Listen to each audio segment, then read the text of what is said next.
deal?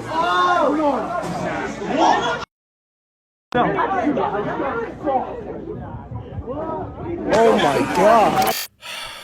And those are police officers in Newport, Rhode Island, behaving like abusive tyrants on camera. Can you imagine how they behave when the cameras are not there or not filming them?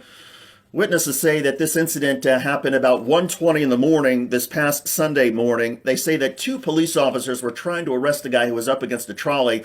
A third police officer, so-called peace officer, told everybody to get back. And then he literally pushed a guy down the street who then collided with another man who fell back into a light pole. And that same third police officer, when he went back to the trolley, there was some poor guy who happened to walk by and exchange words with that cop, criticizing him, we assume, and the police officer decided to slap that man across the face. Because in Newport, Rhode Island, if you criticize police, if you question police, if you ask what they're doing, you are to be met with physical force, with violence, with an assault, and a slap across the face. Hey, I'm coming back. No,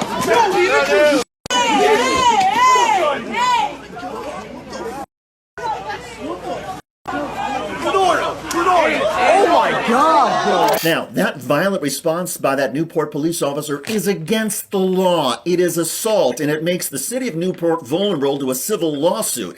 And yet, here we are a few days after all of this, and the only people who have been arrested from Sunday morning, according to police, are a couple of civilians, two guys who are 22 years old who have been charged with obstruction of justice, resisting arrest, and disorderly conduct for their behavior on Thames Street.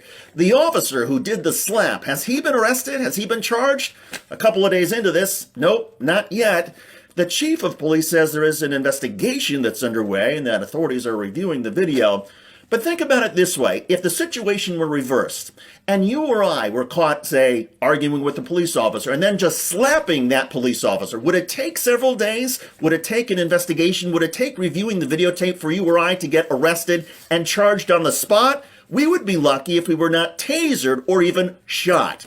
That's the difference. Police officers feel that they are above the law. They can act like little tyrants. They can engage in their power trips and their violence and get away with it because their department protects them. And the police have to say, well, wait a second, we need to review whether the circumstances and the violence are warranted. No, there is no justification for this. Let me be very clear. Under the U.S. Constitution and settled case law, it is not against the law to talk to police, to not talk to police, to question them, to criticize them, to give them your middle finger, even shout vulgarities in their face. All of that is protected speech. And there's a difference between speech and physical acts, which then police can meet with physical responses. And if police officers can't make that distinction, if they can't understand the difference, they do not belong on the police force. And yet all too often across the United States, we have too many cops who get into this for the wrong reasons. They're on power trips. They want a badge and a gun. They have a fragile ego that they want to protect, and they want to dominate anybody who shows them any level of disrespect. And they don't care about protecting the Constitution, the very document these police officers swore an oath to protect and uphold and defend.